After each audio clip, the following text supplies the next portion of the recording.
So good to see you. I'm really thrilled to be back. And this is one of my favorite places to come because you all are such serious practitioners and enthusiastic, and it makes so much difference. I can tell it right away that you all have been, that people have been practicing, and so John and the rest of the shamaticians have really kept you well tuned up. I can sense that. And so it makes, we'll be going back over to some familiar ground, some that we'll be very familiar with for a lot of you now, but it will be a different framework. And I think that the different frameworks, so there'll be shamatha and vipassana and a few other things, but the framework of how these things all relate will be different. Or I haven't taught it before. Well, I'm teaching, this is the 5th time that I've taught it since coming back. But, so this is what I'm teaching now, but so you haven't heard it anyway. But let's begin now, rather than fill your mind with more rumination. Let's begin with a 12-minute meditation. And for those of you who know what to do, have a regular practice, you can choose your position and object to meditate on. Well, actually, I might as well just do a guided meditation. And then for those of you, then I won't have to tell the rest of those who maybe aren't so familiar with this practice what to do up front. I'll just talk you through. Basic meditation will focus first of all on just adding the mute switch to the ruminating mind by focusing on tactile sensations.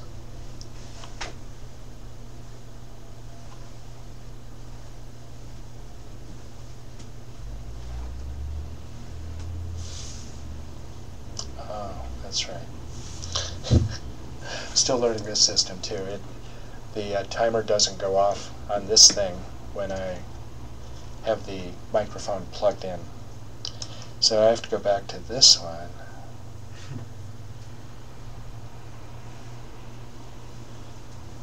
Yeah.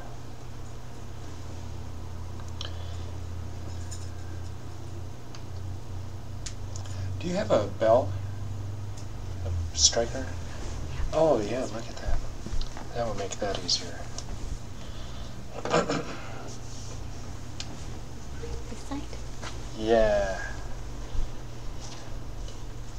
Thank you.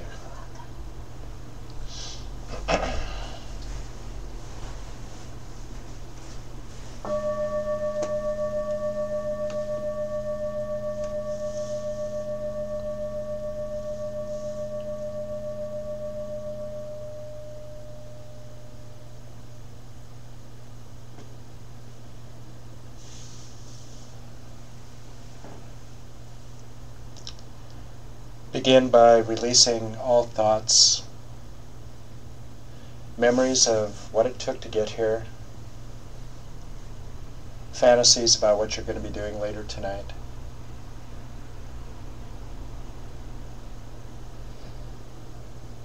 And withdraw your attention into the domain of your body.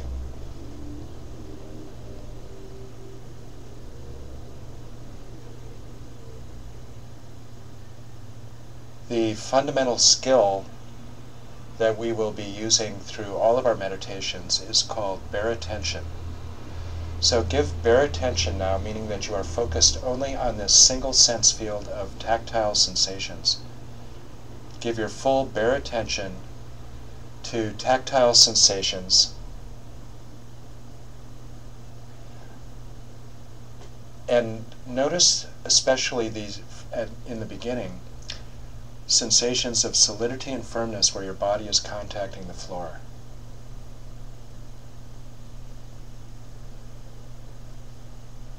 It said these particular sensations are expressions of the earth element. And it's a very grounding way to interrupt that flow of mental chatter.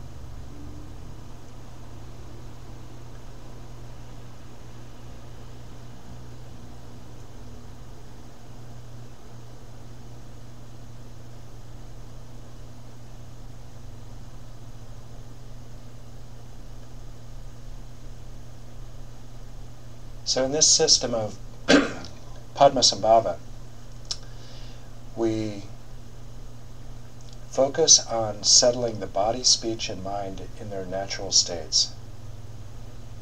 And to settle the body in its natural state, you cultivate three qualities: relaxed ease, stillness,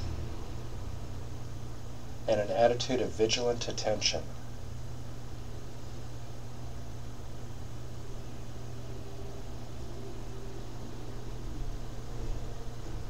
To support this relaxed ease, allow your bare attention now to roam throughout the body, noticing tactile sensations wherever they arise.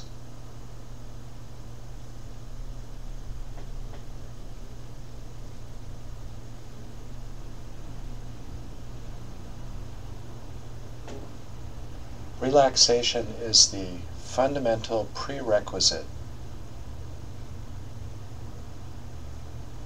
for developing stillness.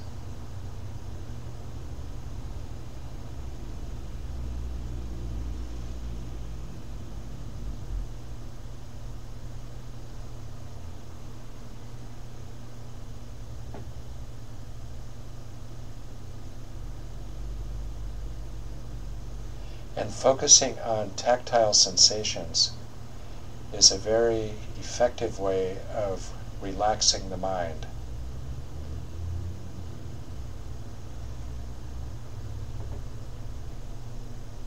And its anxious obsessions and fantasies.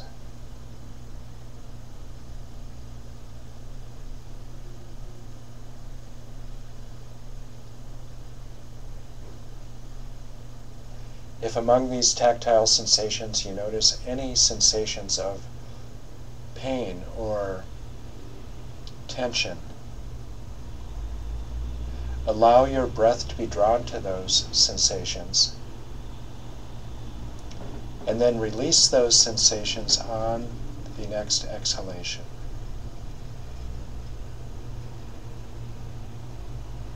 As you continue to deepen your relaxation with each exhalation, almost as if with an inaudible sigh of release.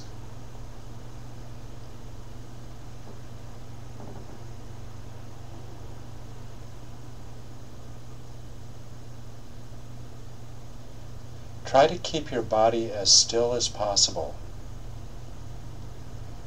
without moving or fidgeting, without giving in to the impulse to shift your position.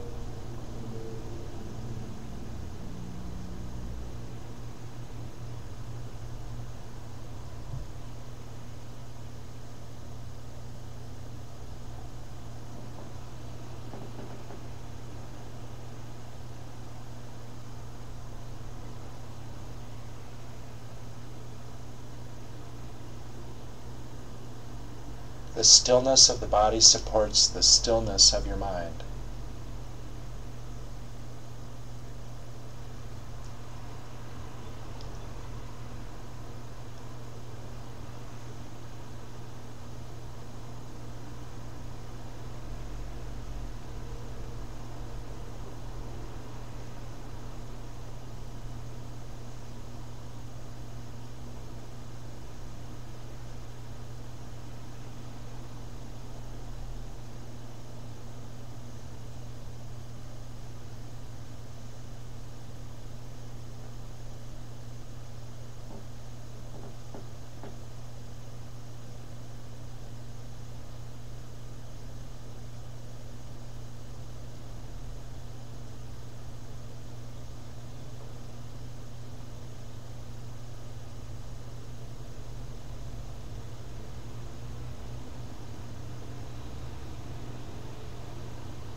The speech settled in its natural state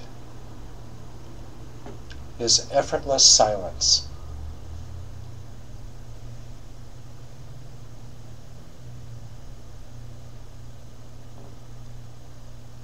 And here that refers to silencing the ruminating mind, the verbal chatter.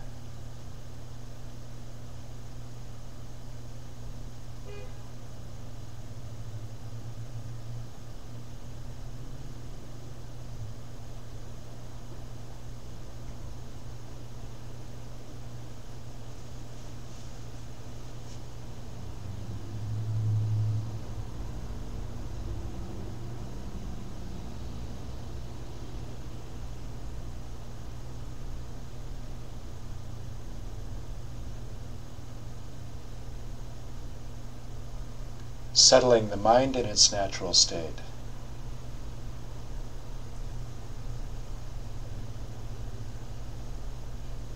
Is a state of still and spacious awareness that is able to witness the parade of mental appearances without grasping onto them.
With this settled body, speech, and mind,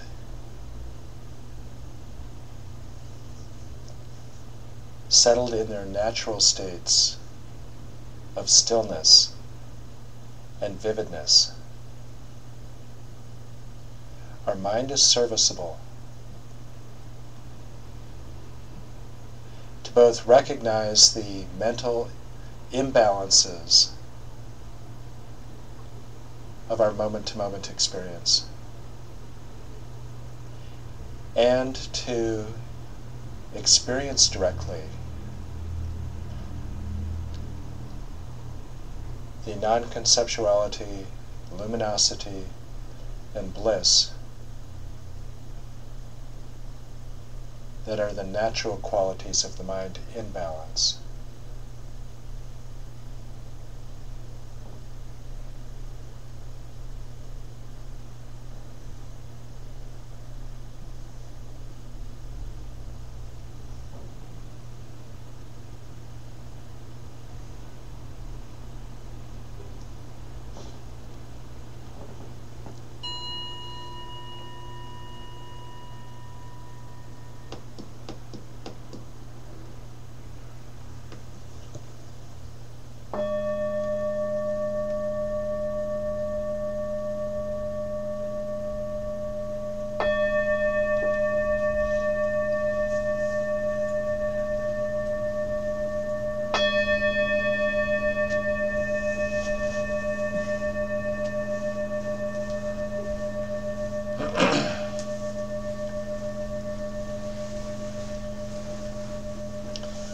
So before we begin the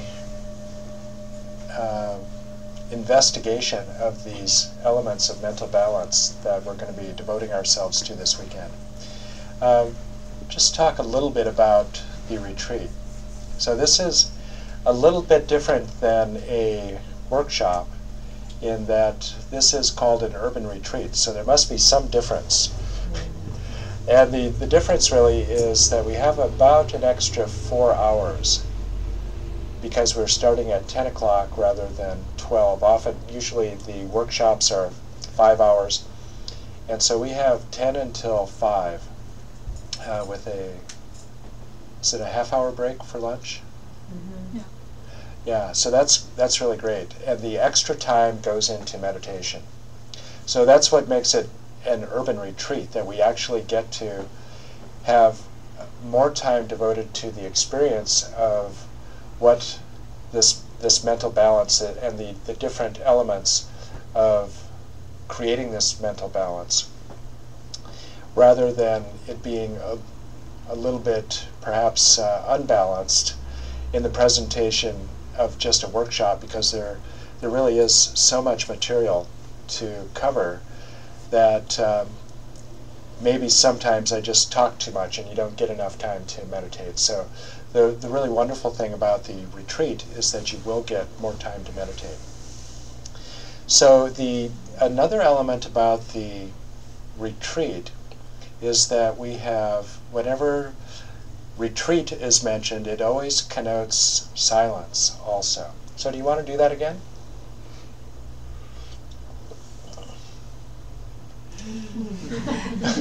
Maybe? What do you think? Yeah, should we do silence? And it doesn't have, so it'll be just silence in this room, meaning that you don't have to maintain silence when you go home. So the silence in the longer retreats, the residential retreats, becomes a 24-hour commitment, and people invariably report the benefit of doing that for stilling that chattering mind, because speech, the verbal communication, really activates the conceptual mind. So at least while we are here, then from 10 until 5, let's maintain silence in here, because it doesn't take long for a bunch of Dharma practitioners to sound like a cocktail party. And it's all virtuous, good, catching up on what you've been doing. But we'll find other opportunities to do that. And then while we are in this room, then let's just maintain silence. And then the additional challenge that I am giving you then, to extend this concept of silence through the weekend, meaning not talking because a lot of you will be returning to family, to children, to situations where they won't understand why you are not talking and think that you have gone off to some brainwashing camp or something. So try then to make your speech meaningful and to be mindful of your speech, and really focus on that for the entire weekend. Be silent in this room.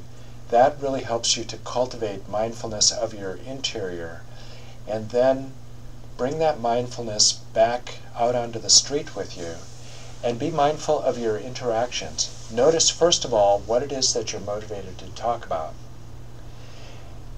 And then just pay attention to your communication, because a lot of this workshop will involve elements of mindfulness out on the street and in the home.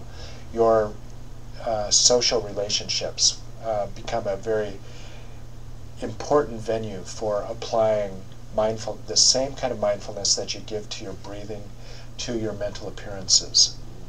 So try to maintain mindfulness in your conversation then. So that's the challenge, to think of silence as that when you through the entire weekend, at least until Sunday at 5 o'clock. And then also, here is an additional challenge, to think of silence as not engaging with media.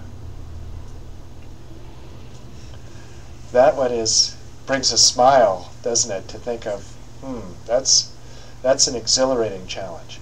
So you don't have to accept the challenge, but you should recognize that you are not accepting the challenge. And that's all. So just recognize that, no, this seems beyond me.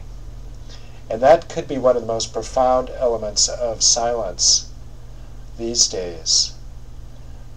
Not engaging with your smartphone. What happens when you have 6 minutes before your next appointment? Are you reaching for the iPhone and and posting on Facebook that you have 6 minutes, and you're thinking about meditating with that 6 minutes? Let everybody know what's going on.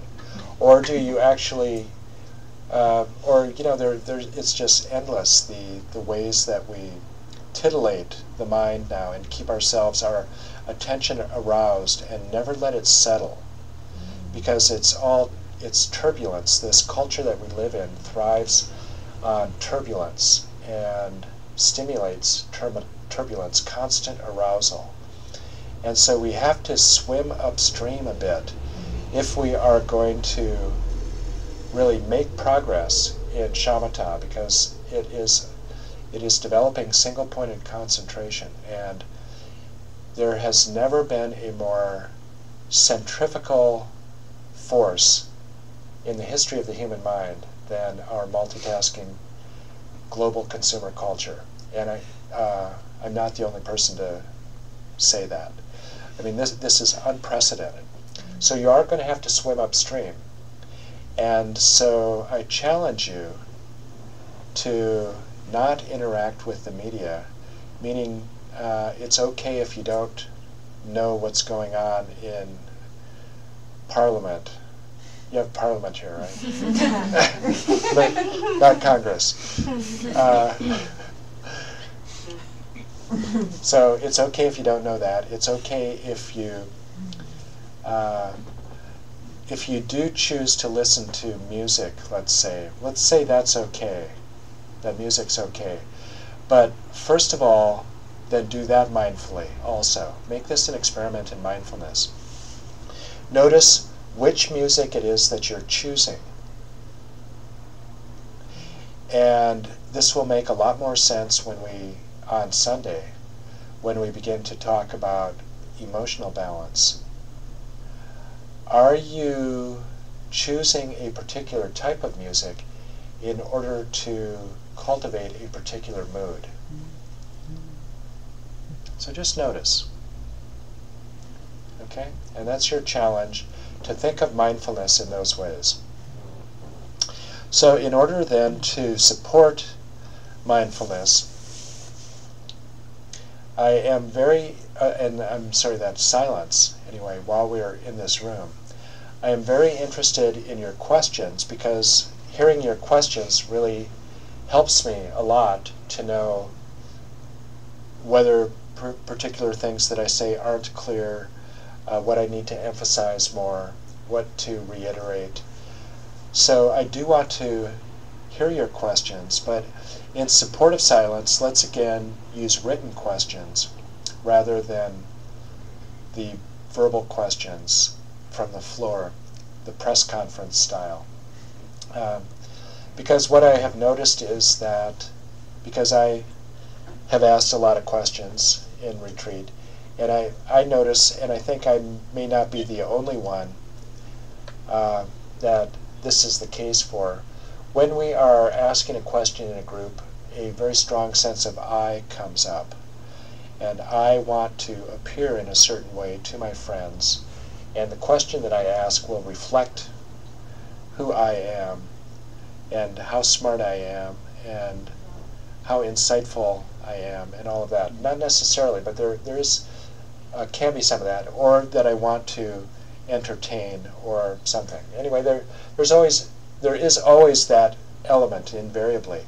And so a written question then allows you to really investigate for yourself, to condense your question, to be very clear in your own mind what your question is, and then to just, it's a pure inquiry then also, without any of the additional layers of I that we will also be investigating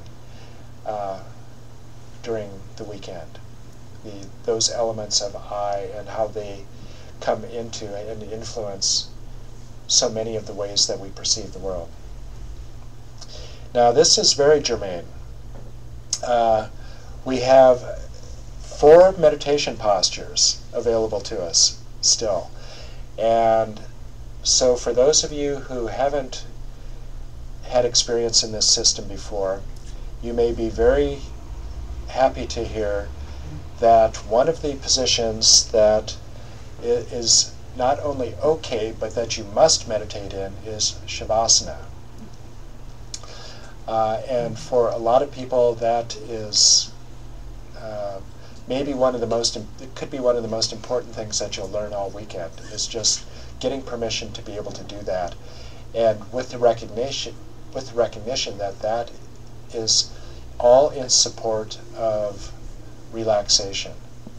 So we'll go into this in much more detail tomorrow when we get to developing attentional stability, the importance of relaxation.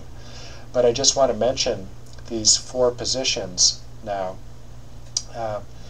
because the whole point of these positions is to add more choices to your toolbox, so that you'll be like a golfer, which I'm not, but has a lot of clubs in their golf bag. And so when you end up in the rough, you know that you need a 7-iron or something. And when you get closer to the green, then, and you have more of a chip shot, you use a 9-iron, something like that. I think that's how it goes. The higher the number, the closer to the green you are. But it's the same with this. It all depends on the situation that you find yourself. What is the situation of my mind right now? So I can see some dullness in the room. And luckily, there is a meditation position that you can use. It used to be that we would say, my mind is dull, I'm feeling drowsy, I can't meditate. That's would be like a golfer, I guess, saying, I'm in the rough, I guess the day is over. No, you paid your $150 for green fees or whatever it is these days, and that's all part of the game. You know, you end up in the rough, you end up in the water trap. Not every tee shot is a hole-in-one. So I got that right, I'm sure, at least, right? So it's the same with meditation, that you play the hand you're dealt, or where it lies. That's where you take your next stroke from, where your last one left you. And so you have these 4 different positions, and these 4 different positions are arrayed on a continuum of what they are intended to do for your attention. So the first of these being, so the continuum runs from relaxation to clarity. And so the most relaxed of the positions is, yes, Shavasana. Still looking for one even more relaxed than that, but maybe the sensory, floating in the salty sensory deprivation tank. That would probably be very relaxing. So, but we don't have that yet. The new center is going to have that, I think. But the old center, I heard that's why they're moving out of here. Because the landlord wouldn't spring for the sensory deprivation tank. So anyway, soon you'll be able to experiment with that, but until then, we have still only these four, with the most relaxed being Shavasana.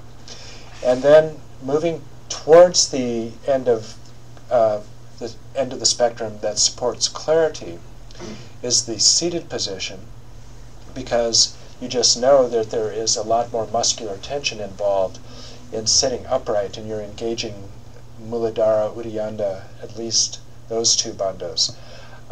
And so it really helps to, and your spine is erect as you engage those bandhas. And so it really helps to support clarity, much more so than Shavasana. So all of you yoga practitioners and yoga teachers and meditators know that the potential hazard of Shavasana, and that is overreaching and becoming too relaxed, and that you just begin snoring, you fall asleep. So that wouldn't be the time then, if you're feeling drowsy, that wouldn't be the time to choose Shavasana. You would choose then the seated position, because what you need is not more relaxation, but you need more clarity. But we all do know that it is possible for your head to bob, even in the seated position. Oh, and the seated position also includes seated in a chair. So the seated in a chair is a very good position. What counts is comfort in Shavasana, or in Shamatha practice. So you wouldn't choose to sit on the floor if it's uncomfortable. It would be much more beneficial to sit in a chair and be comfortable, because you can still keep your spine erect and your mind bright and alert and still be supporting clarity by choosing that position. And then when you are seated in a chair, it's helpful to not sit against the back, but to come out to the edge so that you can keep your spine erect. And then feet flat on the floor, and you may want to put a cushion under your feet to keep your thighs relatively level, or so that you're not having to put your toes, keep your heels off the ground in order for your feet to reach the floor or something. But that's not the end of the story, because these workshops and retreats prove to me continually that it is possible to be drowsy and for your head to bob, and for you to be fighting drowsiness in the seated position. So that is not the most clear of all positions yet. Luckily, that is only 2 of 4. And so the third position is the standing position. And so that is I used to, the first Shamatha retreats, probably the first time that I taught it here, I mentioned that, and that was kind of the end of it. Nobody did it, and I didn't emphasize it. And there was one time in Gloucester, there was somebody who took me up on it and actually did it. And he did it actually during a workshop, because as my talking was putting him to sleep. And so he just stood up. And then he did his meditations in the workshop standing up. And this was a guy who was had chronic dullness was his issue, as he mentioned. And he said that was the best meditation he'd ever had, standing meditation. So I thought, well, there is something to this. There's a reason that the Buddha mentioned standing meditation, even though I have never really heard any real instruction on it. I've just heard it mentioned. And then during the retreats, it turns out that people really took me up on it, and that became a staple of people's repertoire. People would in retreat make use of all 4 positions, the 4th one being walking meditation. And so that is the most clear. Standing meditation, I have yet to see someone's head bob in standing meditation. And in Tahoe, where I was a couple of weeks ago, there was again a guy whose head was bobbing in seated position. He stood up, and his report was, that was the best meditation I've ever had. So it's a very powerful tool, and so I hope that some of you will make use of that, or just try it out. if you haven't done it before, try it out. And that is basically Tadasana, mountain pose. Your feet are just balanced, your body is relaxed and erect. And it's helpful to, there is just a lot of potential in that one to just turn and face the wall. So just looking at a blank wall is a very good neutral background. And then also you can keep your eyes open then, because it might be helpful to keep your eyes open in a standing position. Not necessarily, but some people might have problems with their balance, or so you might want to keep your eyes open, and then you can just face the wall. It's very, very helpful. And then walking meditation, which we go into that instruction during the retreats, but we won't be doing that during this workshop or urban retreat.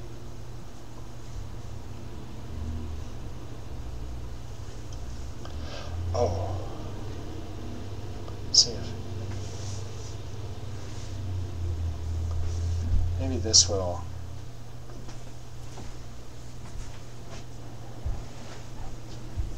Okay.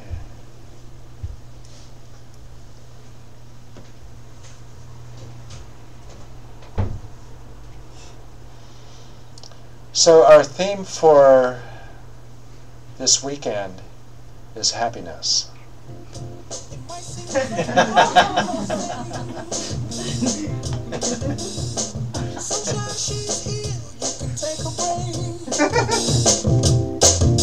a hot air balloon that could go to space. With the air, like I don't care, baby, by the way. Because I'm happy. Come along if you feel like a room without a roof. Because I'm happy. Come along if you feel like happiness is the truth. Because I'm happy. Come along if you know what happiness is to you. Because I'm happy. Come along if you feel like that. Thank you, Farrell. That, that was one of the only things that I've added to my iTunes library in the last couple of years. Not a great, well, it's not entirely true, but it certainly is one of the only music videos that I've seen in the last couple of years, and it was really interesting. It seemed, I don't know if it actually was done this way, but it seemed like it was kind of candid camera out on the street, and people just happy, jiving to and dancing and clapping to the beat. So very interesting. A couple of things that he says here. This is so profound, this music, that we're going to investigate these in depth. Clap along if you feel like a room without a roof. There's something very spacious about this happiness. Clap along if you feel like happiness is a truth. There's something that we're going to talk about that, what Augustine called a truth-given joy. And clap along if you know what happiness is to you. So there's some real profound knowledge there that about what is happiness, and then having some certainty about that is individual. It's your truth, and you are motivated to find this happiness as a destination. So we're going to go into that in great detail. So I'll bet some of you have this latest Lama Marut swag, the coffee cup with practice happiness. Do you have that one? Yeah? Did you get that at summer retreat? Yeah, so I thought so. Out in Gloucester, everyone has them. It's this place where my house that I'm caretaking for January and February, there must be 10 of them. Practice happiness. So what does that mean, to practice happiness? So clap along. That sounds like happiness, right? And that's what the video, it seems like that is all about practicing happiness. And so the question then is, what is this happiness that we're going to be practicing? Does that mean when I was younger, one of my great literary heroes was Henry Miller, because of prose stylist, extraordinary. But his biography was very aptly titled, Always Merry and Bright. And that really comes through in his prose. So is that what happiness is? Always merry and bright. Would it be possible to be experiencing the emotion of profound sadness and still be happy?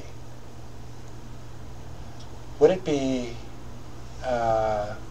inappropriate to be merry and bright sometimes? For instance, let's just say that you're on the day you get news that your mother has died, or your dog has died, or any number of other life tragedies that occur. Is that what happiness means? That you get the news that your father has just been diagnosed with cancer and has a week to live, and you tune on Pharrell Williams and clap along. Is that what happiness means? We can get that impression from all of the messages about happiness that really permeate our culture. That's exactly what it means, always being merry and bright. And if you aren't, then we have a product for you. There's something that you can consume. There is something that you can put on your credit card that will take care of that for you.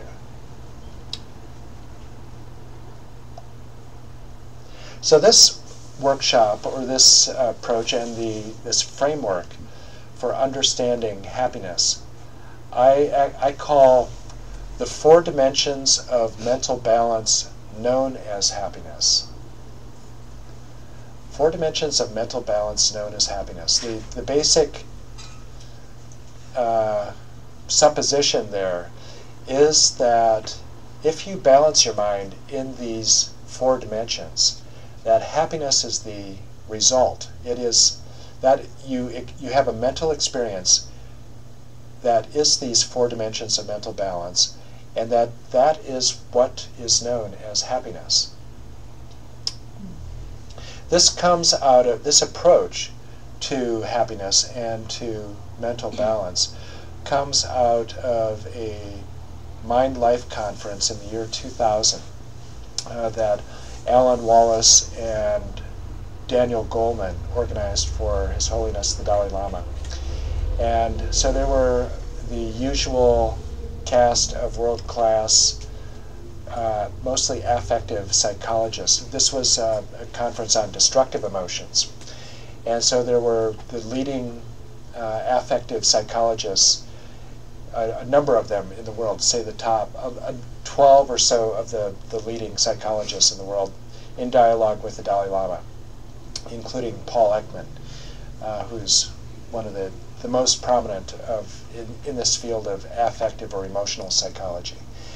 And near the end of that conference, His Holiness asked the group, is there something that you can create that really captures the flavor of this dialogue between West and East, and that would be of practical benefit to people? And so Alan Wallace and Paul Ekman put their heads and hearts together and collaborated on this framework, which they called Cultivating Emotional Balance. This a system of teachings and practices.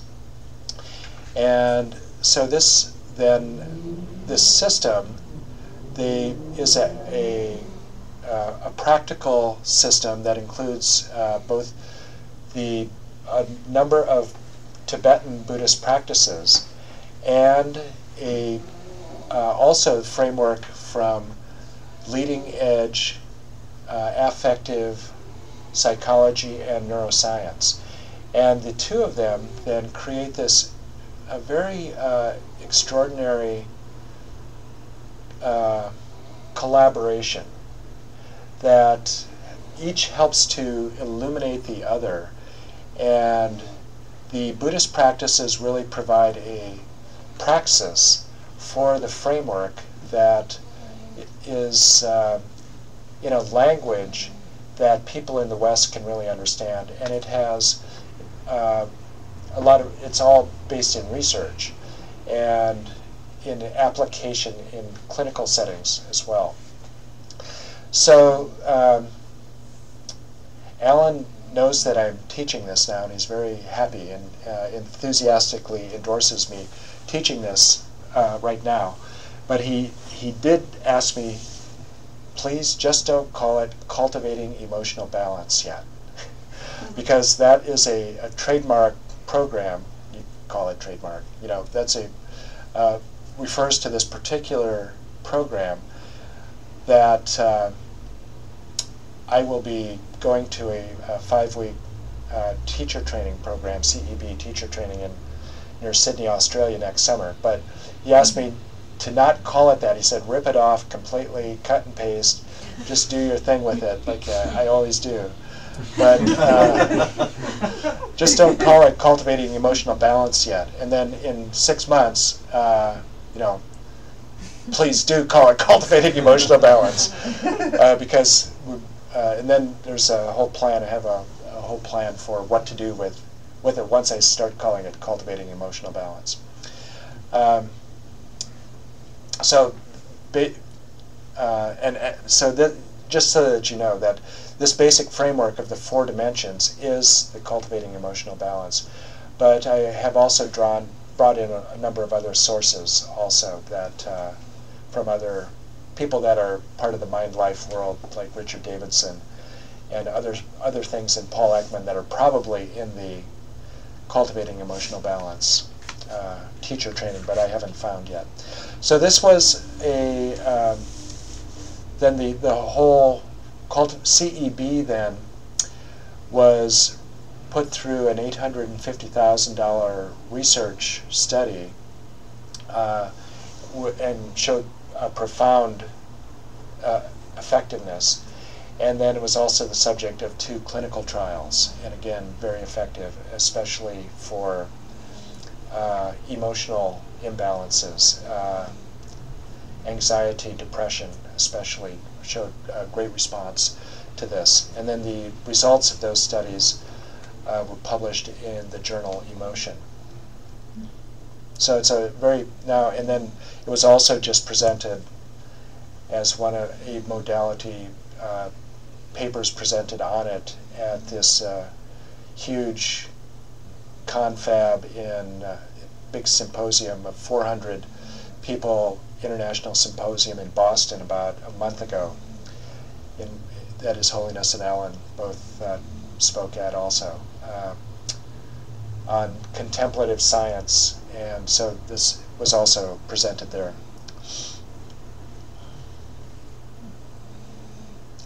So the approach in Buddhism doesn't mention these particular, or you don't find in classical Buddhist texts, this particular framework for 4 dimensions of mental balance. This is Alan's distillation of this, but it all is found, all of the techniques and the practices are found in all of the authentic sources, from Buddhaghosa to Shantideva to Tsongkhapa, and all of the ones that you're familiar with. So, and the practices, especially the shamatha and vipassana, will be familiar to you also.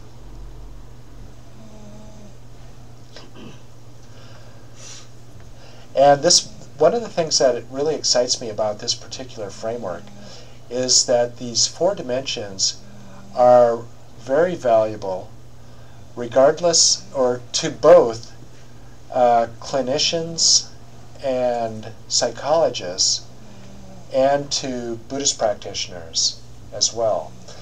So it's very helpful for therapists and clinicians to understand, to have some comprehensive approach to understanding mental illness and mental disability and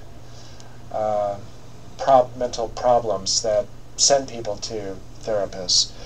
And so Alan has presented this now, done the teacher trainings to over 200, and other week-long and so trainings for research psychologists, clinical psychologists, psychiatrists, therapists, so hundreds and hundreds of those.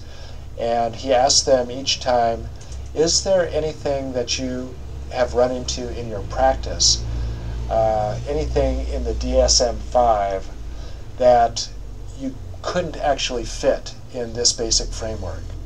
And he reports that so far, anyway, people have responded, yes, this seems to cover it, that everything basically can be fit into, or can be illuminated in a sense. So this has a very helpful explanatory power for problems that people experience.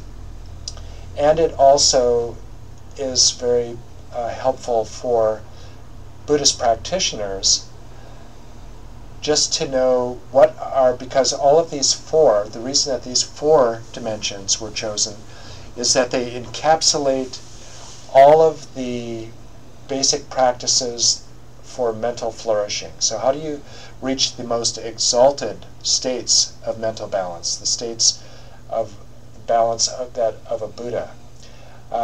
These four, you do it by balancing the mind in these four dimensions. And so these four dimensions then are a continuum, a smooth continuum, all the way from the most, so dissociation, so being very unbalanced to the point of being dissociated from reality, of psychosis, all at a smooth continuum through these four dimensions up to the resplendent mental health of full enlightenment.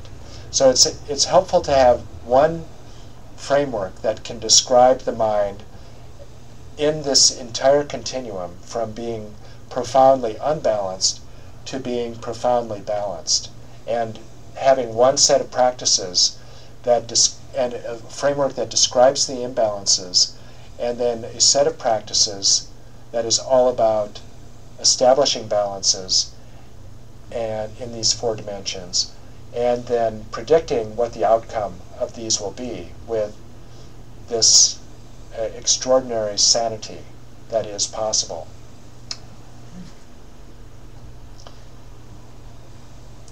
So the Buddhist hypothesis is that all of suffering occurs because of these imbalances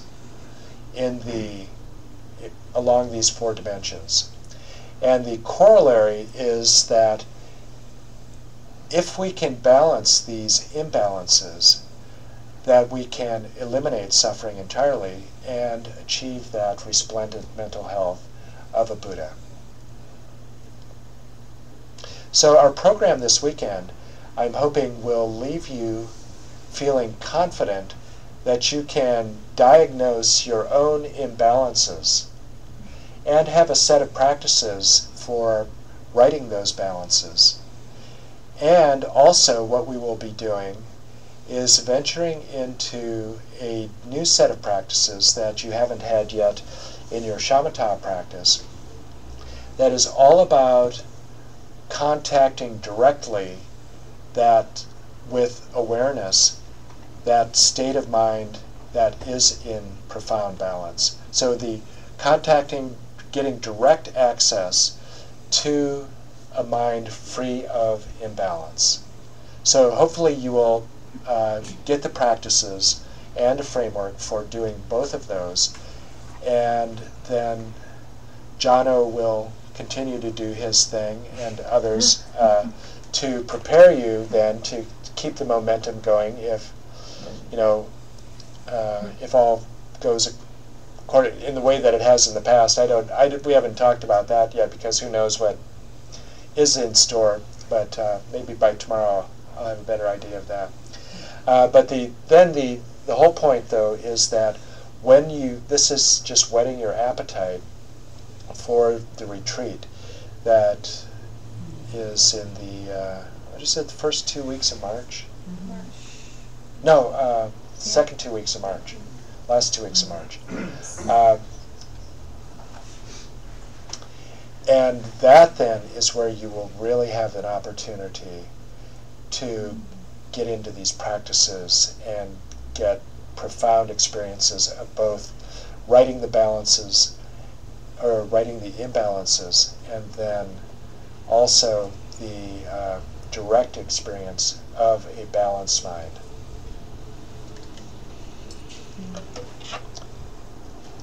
I can feel on the plane yesterday there were people coughing around me, and I could feel it. Something was trying to make its way into me last night.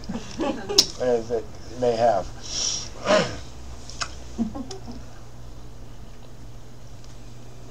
So I'd just like to read to you, because this is a really wonderful introduction to all of this system of four balances.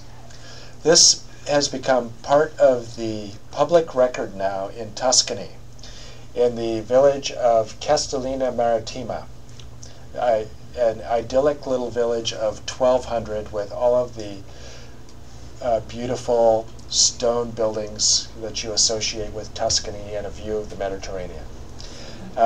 So this is part of the proposal that Alan submitted to the village council, describing this mind center and contemplative observatory that we're hoping to build and get started on soon in Tuscany.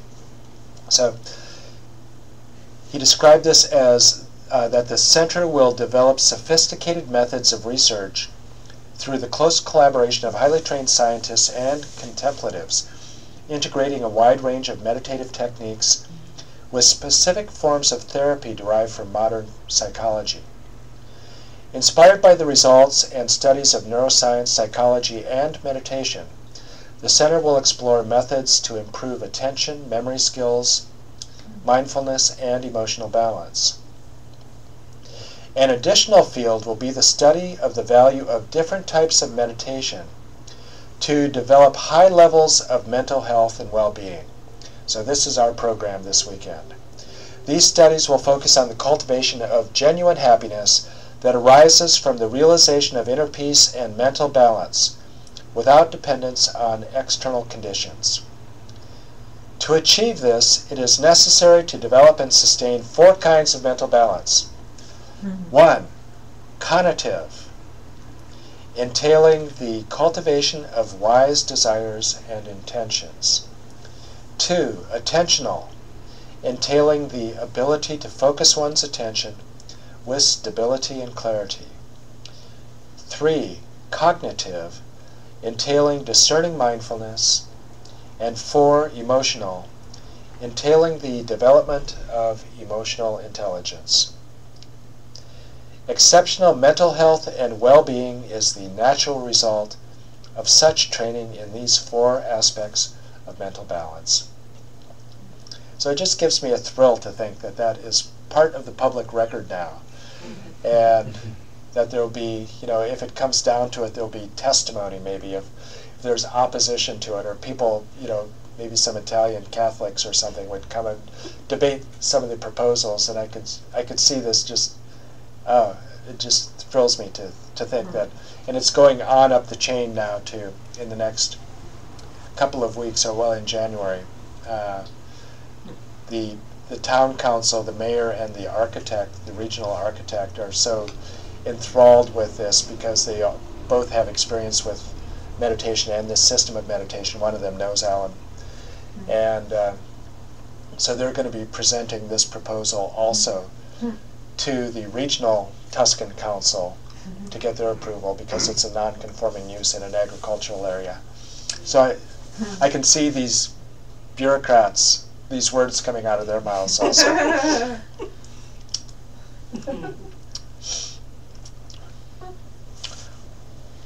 So it's interesting that this would be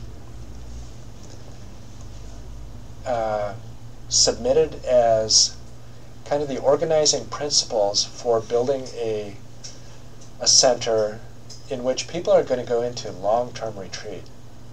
There will undoubtedly be, because this is the case right now, there will be people coming from at least 4 continents that it's going to be 20 cabins is not going to go very far.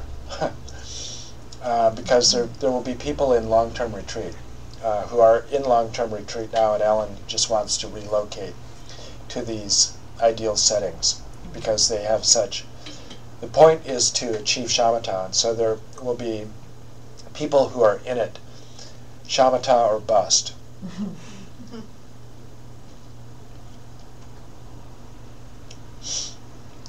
So what is the difference between this solitude and isolation that will be spending a couple $1 million to create the perfect conditions for isolation and solitude? What is the difference between that kind of solitude, the solitude of a yogi's hut, and the other type of solitude that is considered to be the harshest and most extreme form of punishment, solitary confinement in prison? Guantanamo Bay, there was just some more. You probably are free of that kind of news, and the latest revelations of CIA torture in Guantanamo Bay. But solitary confinement was a part of that also. But what is it in when I teach this in prisons? Also, people, if they act up in the yard, or if they get into a fight or something, they might be sent to the can in solitary confinement for a couple of days, a week, a month. Why is that considered the most extreme form of torture, or an extreme form of torture, or considered torture anyway, or an extreme form of discipline in prison? The conditions are pretty much the same. Nothing to do, a small space, no, I think, they probably, in solitary confinement, probably the biggest thing is they lose their television privileges. So they don't see anybody. What is the difference between a yogi's hut and a prison cell, a solitary confinement? It's not what is waiting there for you, because that's the same. It's that silence. It's nothing, no stimulation, no environmental stimulation. It's the mind that you're bringing to that quiet room, that small, empty room. So this is going to be a grand experiment up there. And I mean, it's not the... So there are a lot of people, and we know, we have good friends, right, who have done that kind of thing. Go off for 3 years in retreat, silent retreat. So it's all about what is it that you are bringing to the silence of that and the emptiness of that room. You're bringing either your imbalanced, crazy mind, and so without the distractions, it becomes torture. Or if you are bringing a balanced mind to that silence, that becomes your gateway to non-conceptuality, luminosity, and bliss. So the interesting thing in this approach is that authentic happiness is not considered an emotion, but it is an experience of the mind, you could say an experience of the balance of the mind, that suffuses all other experiences and underlies other possible emotions, a range of possible emotions also. But it is not a fleeting emotion. And that is probably how most of us really think about happiness, is that it is an emotion, as opposed to sadness, let's say, or as opposed to maybe it's depression and happiness are the two poles of the mind. And I definitely want to prefer the happy emotion rather than to depressed or anxious emotions. But that's not what this is in this system. It is not an emotion. So it is first of all, the balance of these four dimensions, and I'll just briefly mention them a little bit more than the planning document did, and then we'll really look at the first of these this evening. So these are arrayed in a continuum, or a progression, I should say, a sequence, that it is helpful to address these, examine them, and cultivate them in also. So the first is conative. Does anybody know what that means? Even the psychologists, this is jargon. This is psychological jargon, but it's even psychologists don't understand this when I ask them about it. So it's the area of mental experience, or the realm of mental experience, that has to do with volition, with will, volition, and intention. So it's as a journalist, I was thinking about that I should, because I always try to, part of a journalist's job is to eliminate and simplify jargon, and to explain things in terms that don't require those kind of terms. But it's a little bit, I think it is a little more nuanced than motivation. And so we'll see as we go along whether that's true or not. But so we'll talk more especially about that one momentarily. Attentional then is balancing the attentional deficit and hyperactivity, those that you're very familiar with now, laxity and excitation, the meditation faults, to make the mind serviceable. So this then allows you to bring that stable, vivid attention to any task that you're doing. Anything from developing a business plan to sublime insights into the ultimate nature of reality.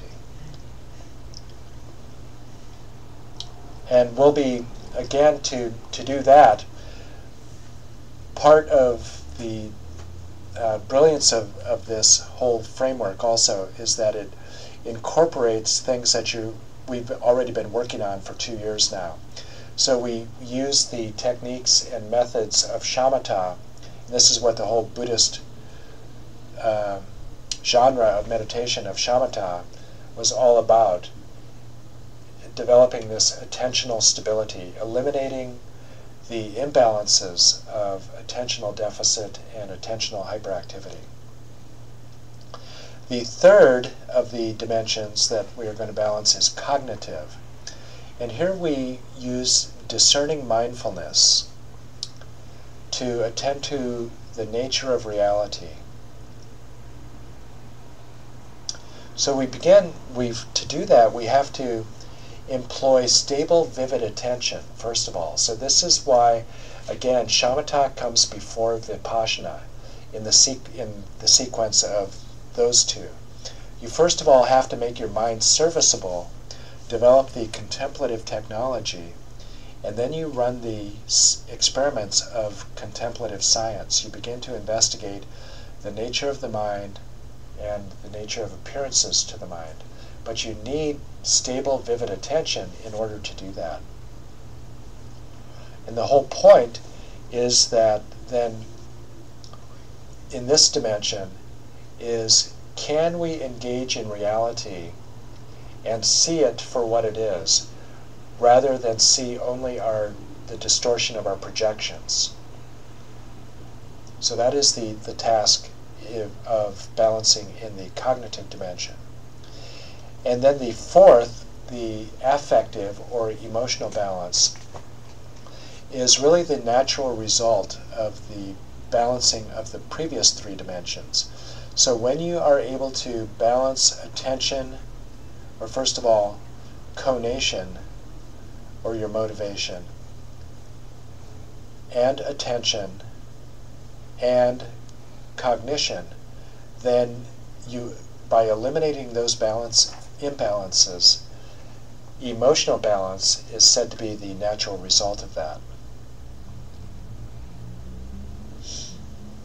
But we will spend a fair amount of time on Sunday focusing on this dimension of our experience because it is so important to us, this emotional experience of the mind.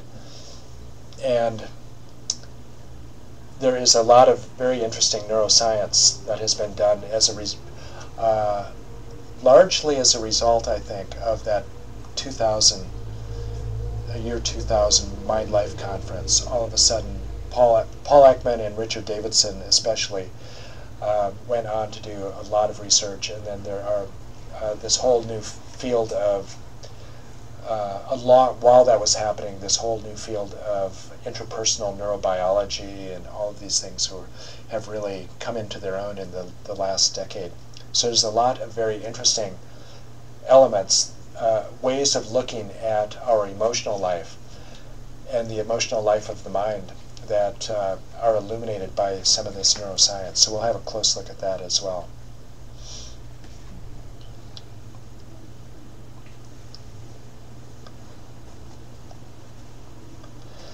So cognitive balance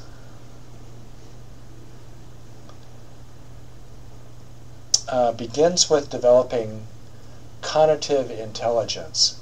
So it was Daniel Goleman who came up with these. He's a science writer, and he came up while he was writing his books on emotion.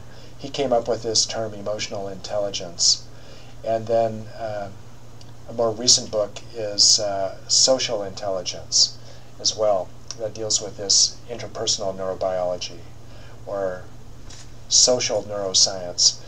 But so Alan then got in on it, and he said, well, it makes sense to call this cognitive intelligence also. So this is all about bringing intelligence to what we desire and bringing intelligence to what we choose to desire. This is an interesting statement in itself, isn't it? To choose to desire. Is there really choice in our desires? It seems like oftentimes our desires are just out of control. Have you ever been a fool for love? Or variations of that, a fool for something that you desire profoundly. I think I told you about the fuck it theory. That my friends, so this was the hypothesis of a prison guard at this prison in Nevada where I was teaching shamatha. And he said, all of these guys are here for one basic reason. You know, regardless of their crimes, at some point, their impulse to do something, either something that they wanted, that they were craving, that they had to have, or that they wanted to get rid of, that they had to get out of their lives, that impulse was so strong, it wasn't that they believed that there would be no consequences. They believed, this was the prison guard's hypothesis, and he retired there. He had a lifelong career with these guys. He said that all of these guys at some point said, fuck it, I don't care what the consequences are. I have to have this, or I have to get rid of this guy. Because this, and so we all go through this. We have our own milder variations of that. We say screw it, but I'm going to put it on my credit card. I don't care about the consequences, or any variation of that. So it can seem like our desires are thrust on us, and that we just in our cognitive mind, our rational or reasoning mind, is there just to pick up the pieces and deal with the consequences of our desires. It can seem like our desires and our intentions can often be at odds. So this is all about balance in this cognitive dimension is all about choosing your desires wisely, choosing what to desire wisely. So the ability to do this, to develop this cognitive balance, begins with really understanding what happiness is, to choose happiness and distinguish it from something else. So to begin with, there are two very contradictory statements about happiness from two people that you probably respect very much. One of them is Albert Einstein, who's had this to say, quote, "Well-being and happiness never appeared to me as an absolute aim. I am even inclined to compare such moral aims to be the ambitions of a pig." Somebody else that you probably respect, perhaps even revere, His Holiness the Dalai Lama. Quote, "I believe that the very purpose of our life is to seek happiness. Whether one believes in religion or not, whether one believes in this religion or that religion, we all are seeking something better in life. So I think the very motion of our life is towards happiness." So how can these two great minds be talking about happiness in two such contradictory ways? The ambition of a pig and the very motion of life, the very meaning of life. Well, obviously they're talking about two different things, aren't they? Happiness in two different ways. And it might help us to untangle our own confusion about that, about what happiness means, if we just examine those two statements. So one of these, obviously, is talking about this broad approach to the pursuit of happiness as being hedonic pleasure. Just a creating, so hedonic pleasure is based on what the world gives to us, what the world supplies to us. So it's stimulus driven. It is a pleasurable response in response to some pleasant stimulus. And the catch is, of course, that as soon as the stimulus dissolves, evaporates, changes into something else, then the pleasurable response also vanishes. So we all really care about hedonic pleasures. So hedonic does not mean hedonism necessarily. Hedonism is just the philosophy that is the greatest good, and the only thing worth pursuing is hedonic pleasure. But we care about hedonic pleasure, and those things are important. Basic food, shelter, education, I think you could include with that these days, medical care, all of those things are on the lower tiers of Abraham Maslow's hierarchy of psychological needs.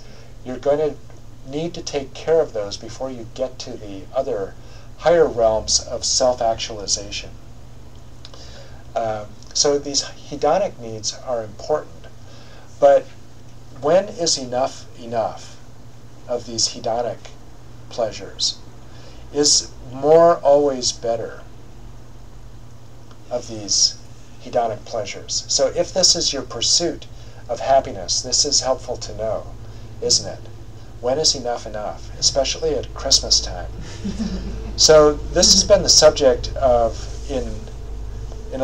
with a lot of different angles, of social scientists for a number of years. And there is one study in particular that has been done since the 30s and has been done in a large number of countries in every decade since the 30s. And this is the relationship between reported happiness and gross domestic product in countries, and especially developing countries. And so the conclusion of this research is that the experience of people's happiness levels off after a country achieves an average GDP. So what do you think that is? Is it, do you have to be in the top 1% Do you have to be a member of the wealthiest 100 people whose assets equal the 3.5 billion poorest people? So would you find no happy people in the 3.5 billion of the lowest, and all of the 100 of the wealthiest would be happy? No? Interestingly, what this study has found is that in every decade and every country where it's been measured, the $10,000 of what is called gross, or $10,000 in purchasing power parity. So it's a way of adjusting different currencies in different times and coming up with some value that can be compared from past and present. But it's not that much. So after your basic needs of food, shelter, medical care, after those don't become the things that rule your life, when you've just got basic enough, then more money doesn't contribute to greater happiness. And even in Japan, where in this century GDP increased 5-fold, there was no report of greater happiness after it reached this basic level of $10,000. And I can testify that this is the truth. $10,000 and less, but my purchasing power is probably greater because people put me up in beautiful houses and things like that, so I don't have to own a beautiful house in order to stay in one. But I can testify a $700 car can be the best car that I've ever owned, and give me great pleasure and great happiness in a lot of ways. So I have a car. I think last time I was here I didn't have a car, and I was probably bragging about it. But now I do have a car, but I'll brag about I have a $700 17-year-old car. But I don't get to see it much. So it doesn't take much so beyond that $10,000 basic purchasing power, the things that do contribute to happiness then are all the intangible things, like the quality of your relationships, having a sense of meaning and purpose in your life, living in a country that has basic freedoms, that sort of thing. So it's those things that become greater constituents of happiness then. So when we fantasize about being happy, it very likely is a checklist of these tangible things that we think about. You know, what is it? I would be happy if I got such and such for Christmas. We start off in life with that, right? I've got to have the education, I've got to have the right partner, I've got to have then the right car, and we'll have 3 kids, and we'll send them to those colleges, and I'll retire at 40, and and make sure that I have a condo at Whistler, and on, or a condo at the coast, or it's we just have a checklist of those kind of things, and then we think all of that adds up to happiness. Well, more research indicates that's not the case as well, because humans are notoriously bad predictors of what will make us happy. So Daniel Gilbert at Harvard has really focused on this for a couple of decades. And so this research indicates that over and over again, it indicates that we believe that things will make us happier than they do, and we think that bad things will make us unhappier than they actually do.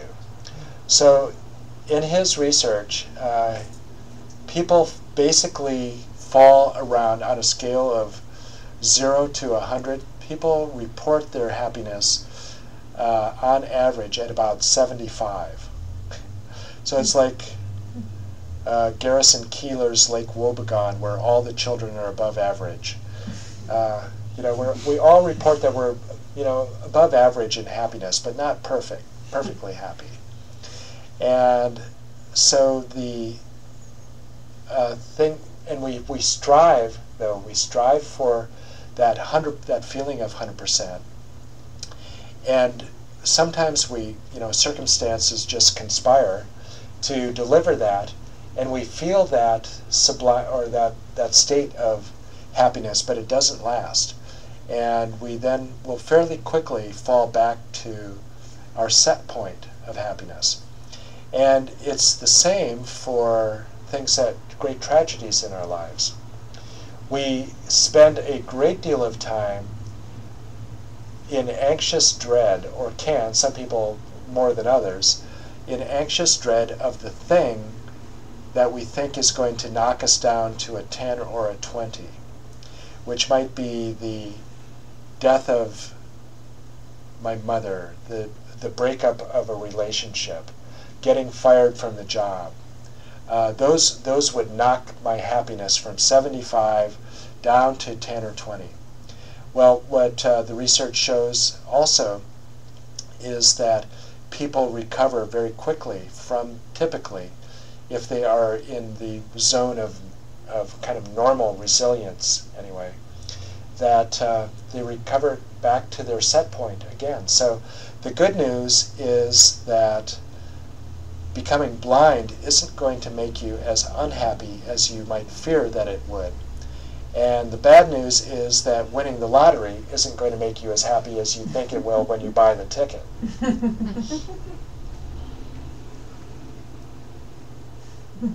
I know a guy named Greg Lavoie who wrote a great book called Callings, and he told me that when he was a reporter for the Philadelphia Inquirer, a features writer, and one of his most memorable stories was doing this series on people with terminal illness.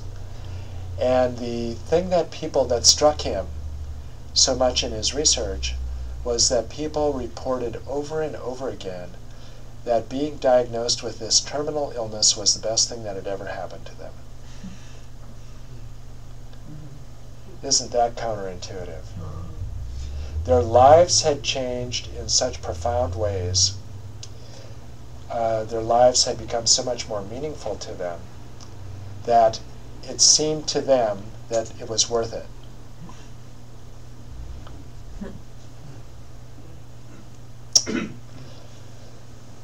So we may get what we want for Christmas, but disappointment is going to set in with the thing that makes us so happy, right? Temporarily, because of this obsession that we have with novelty. Once something becomes known to us, we have to replace it. It's because we begin to relate to it with the conceptual left hemisphere of the brain, or the mind. But things just become conceptual to us. And as soon as that happens, then we have to find something that stimulates us to relate to it as something new, fresh, alive, and then it becomes known to us, and then we have to replace it. So rather than being the road to happiness, this stimulus-driven pursuit of pleasure seems to be more like just hopping in a taxi and going around the block. You pay the fare, but you end up where you started. And that's basically what all of these Christmas gifts, what we can expect out of all these Christmas gifts. So if that obsession with hedonic pleasure is what Einstein was referring to with being, when he said, I regard that as being the obsessions of a pig. What is His Holiness talking about then when he says that this is the meaning and the motion of life is towards this happiness? So this, in the Buddhist approach, this happiness is not a fleeting emotion. It is not stimulus-driven, but it is a sense of flourishing, of well-being, that is not dependent on stimulation, outside stimulation. So happiness in this framework is an inside job. And it is the sense of well-being that suffuses all of our other cognitive states and emotional states. And it's based on three very well known and very developed sets of practices within Buddhism. The first being ethics, second being mental balance, and the third being a very sound, well-informed understanding of reality. So those three are what Buddhists mean, that the sense of flourishing that Buddhists talk about when they talk about authentic happiness is all based on those three. As Augustine put it, it is a truth-given joy. The Greeks were very interested in this distinction also of authentic happiness and hedonic pleasure. And Socrates, Plato, and Aristotle all called this authentic happiness eudaimonia. And it was, so Aristotle described this eudaimonia as a being at work at the highest virtue and a being achieving their highest potential. One development of one's highest capacities. So if hedonic pleasure is what the world gives to you, then this is what you give to the world, what you bring to the world.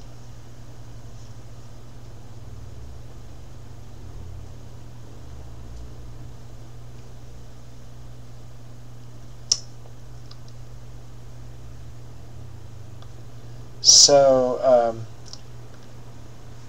I'll talk a little bit more about that tomorrow. But I'd like to now just do another meditation before, and this will be the last thing that we do tonight then. Almost the last thing. So this one probably you should do in the seated position. And this is we're going to be doing a little investigation of what do we mean by authentic happiness. What is the truth of authentic happiness for you? Because the important thing is not that you get the right answer. And when I say, what is authentic happiness, that you raise your hand and call out in chorus, bodhicitta, or direct perception of emptiness, something like that.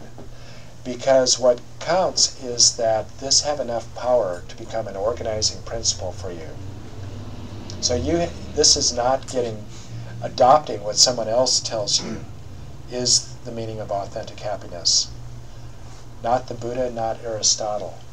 But what does it mean for you? So we'll go into, this was probably the last meditation, I think, that we did in retreat. And so this is familiar to some of you who did that there. And if you remember what your long-term goals were, what your intermediate goals were, what your near-term goals were when you left retreat, if you wrote those down and have consulted those as a way of making decisions, helping you to make decisions, this will be interesting for you to check back in to see what does it mean now, because this is always a moving target. It will be changing and evolving, not day to day, I hope, but as with major developments in your own life, as new things are revealed to you, you may become more bold in your what you consider to be attainable for yourself.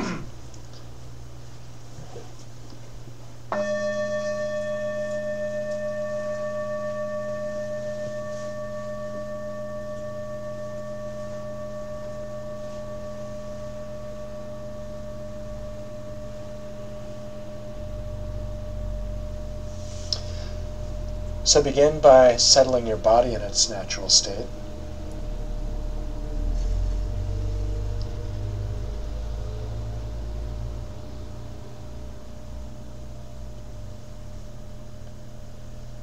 You do that by releasing thoughts, fantasies, memories,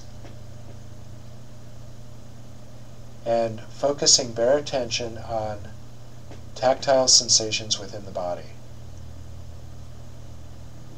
And again, the grounding way to begin is always with these sensations of solidity and firmness where your body is contacting the floor.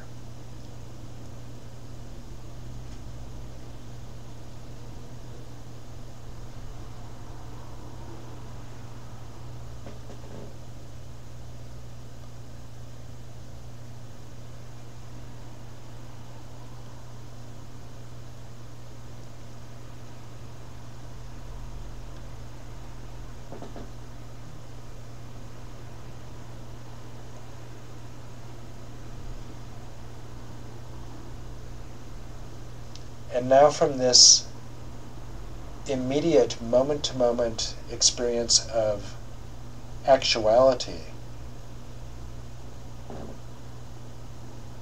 let's move now into the realm of possibility. Albert Einstein also said that imagination is more powerful and more important than knowledge, because knowledge deals with only what is and what is known, and imagination with everything that will be or can be known.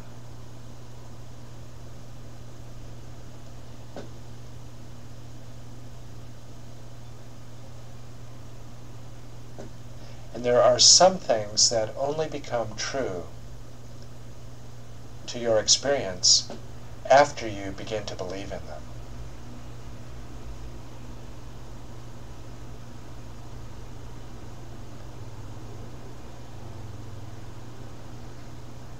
So with this spirit of potentiality,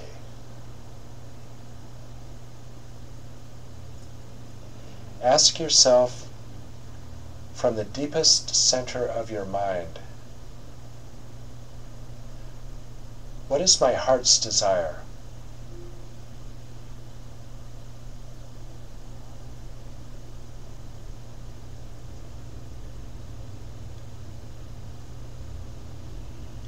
What is your vision for your flourishing?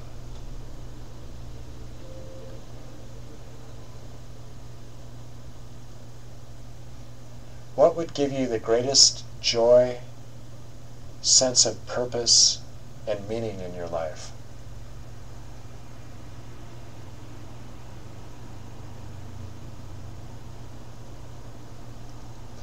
Envision it clearly.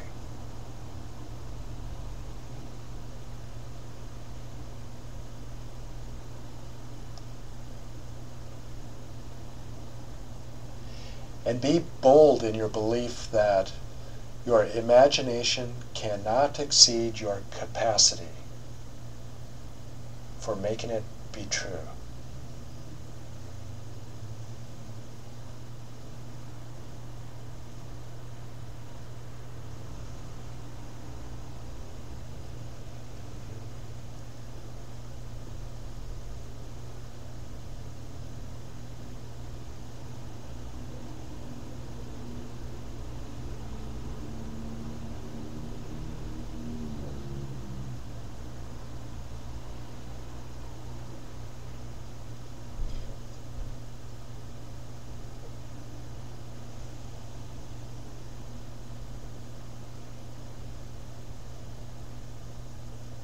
What is my heart's desire?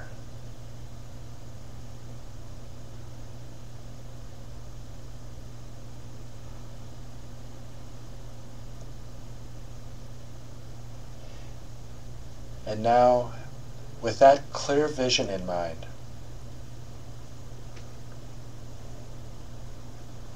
Visualize the deepest essence of your mind, your primordial wisdom, your Buddha nature,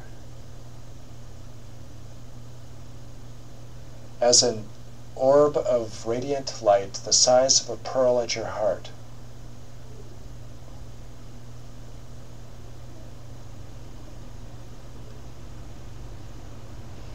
And with each in-breath, arouse this aspiration. May I actually experience my heart's desire.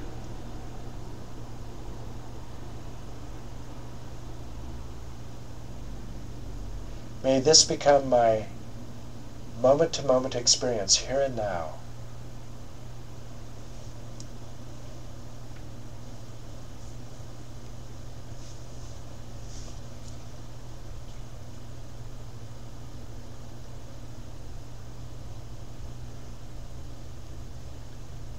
So you arouse the intention on the in-breath, and then with each out-breath, imagine inexhaustible rays of white light flooding from your heart and filling your body, permeating every cell.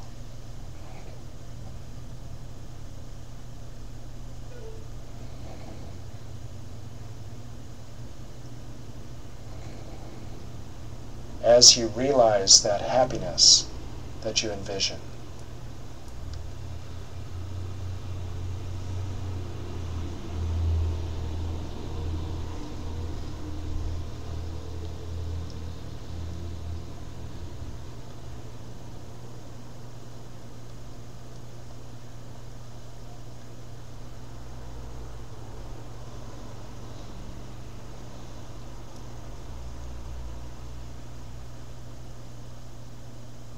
In order to realize your heart's desire, what would you love to receive from the world in support?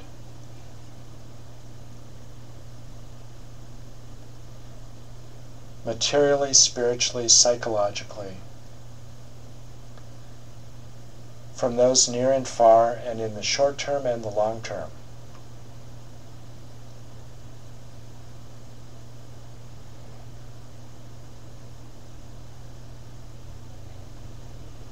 What things from the world would lead you to experience your heart's desire?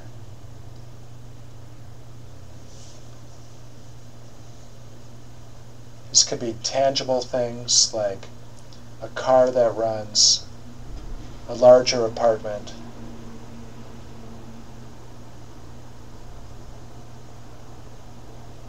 a promotion at work, and intangible things like loving companions,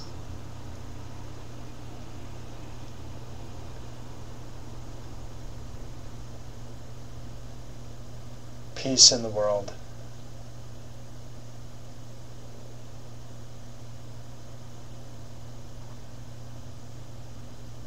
envision these things clearly. And again, with each in-breath, visualize that rays of light from all directions in space flood into your body.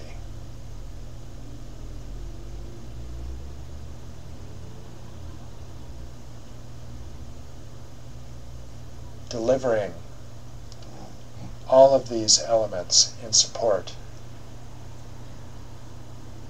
of your heart's desire.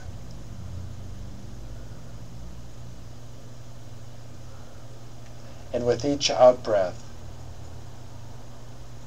may I truly receive all that I need. Arouse that aspiration.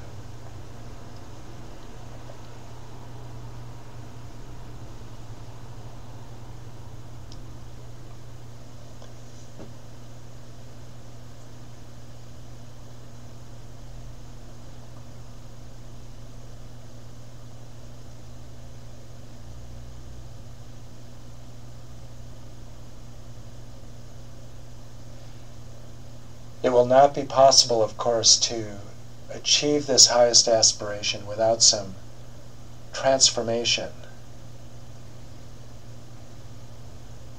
inner transformation, not only receiving from the outside, but transforming the inside. What is it that you would love to transform? What qualities that you would love to acquire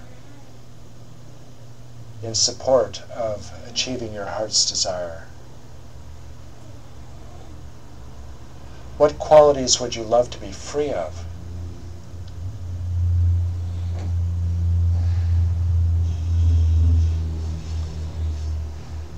How would you love to evolve personally?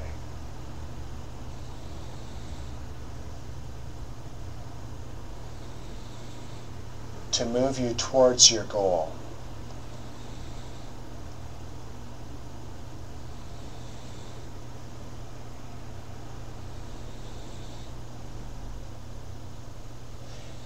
And with each in-breath, arouse that aspiration. May I truly achieve this transformation. And with each out-breath, imagine rays of light from that pearl of radiant light at your heart, permeating your body, flooding you with the experience here and now.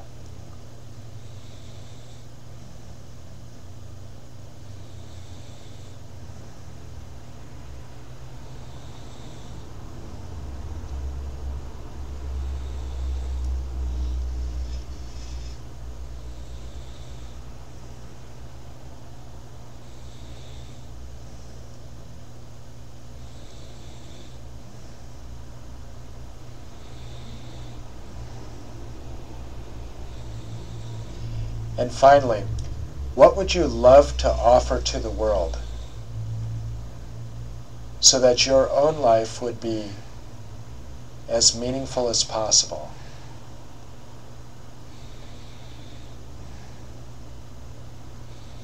From your own unique set of skills and experience.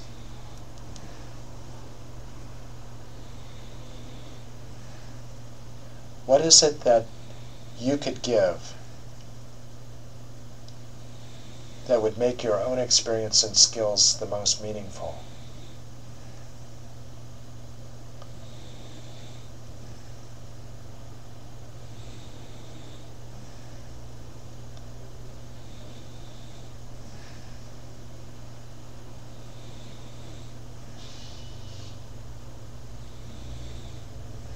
And with each out-breath, visualize that these rays of light from the pearl of radiant light at your heart flood out into the world,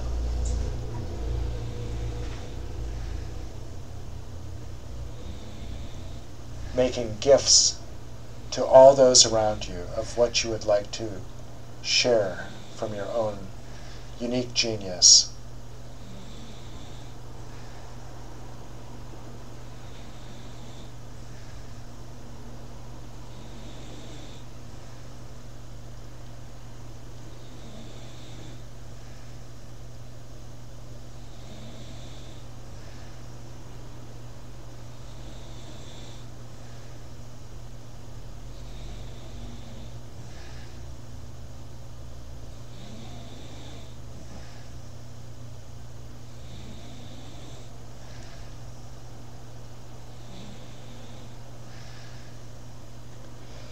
This meditation is the first stage of loving kindness meditation, arousing loving kindness for yourself.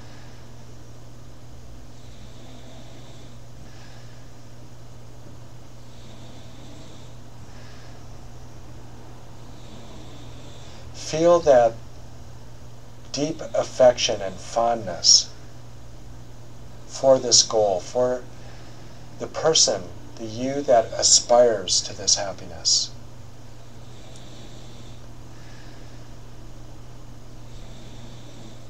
Feel the love and affection for yourself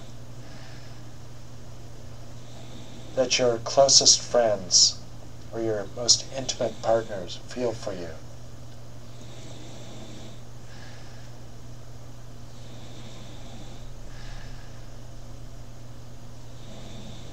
And arouse that aspiration. May I truly find the causes and conditions to achieve this heart's desire, authentic happiness for myself.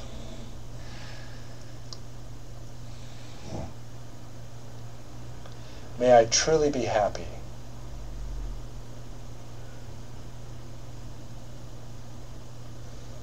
And with each out-breath,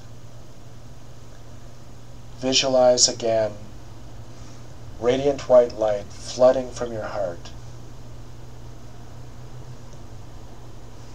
delivering the moment-to-moment experience of true, authentic happiness.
We'll talk more tomorrow about the imbalances of motivation.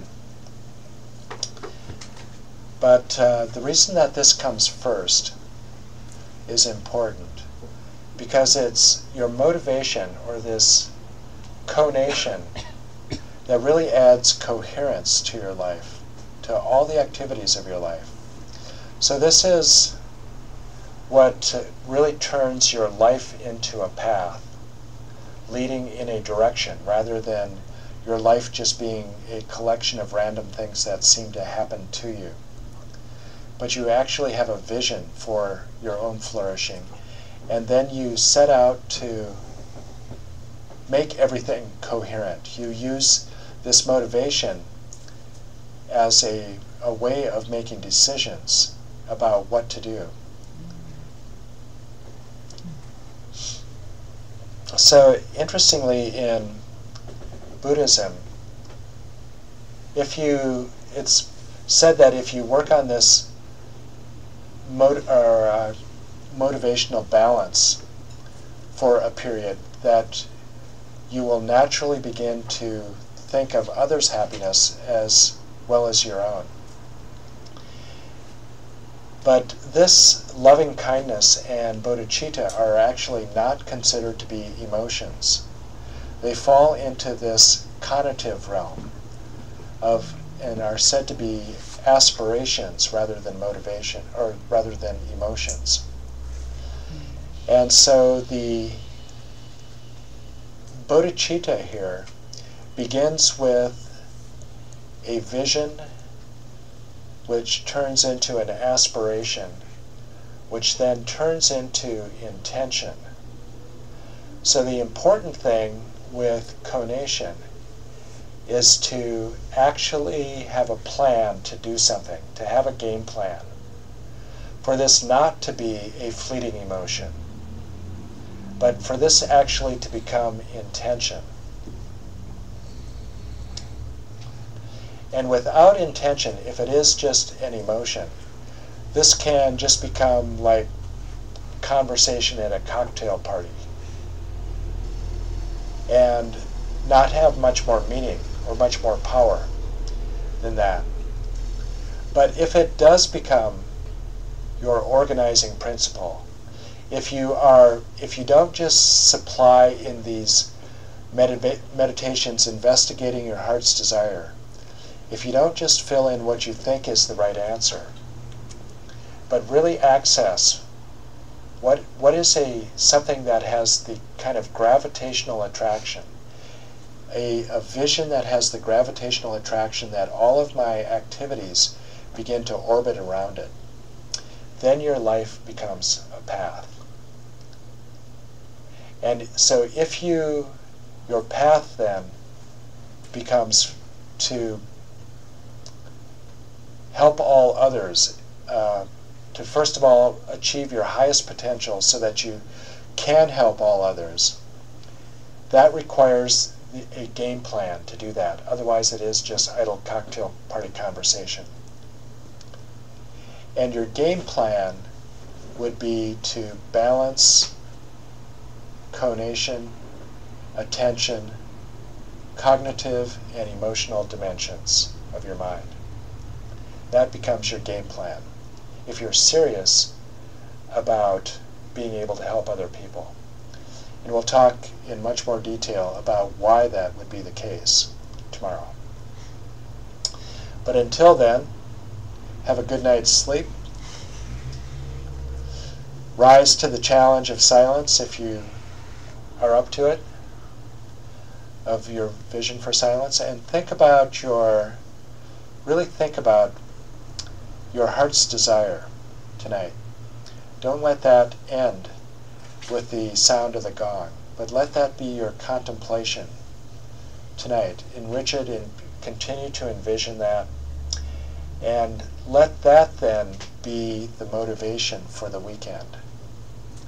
That achieving my heart's desire is the reason that I would want to attain this attentional stability and vividness of shamatha, to eliminate distortions, cognitive distortions, and to free myself from emotional imbalances that now prevent those two from being part of my life right now.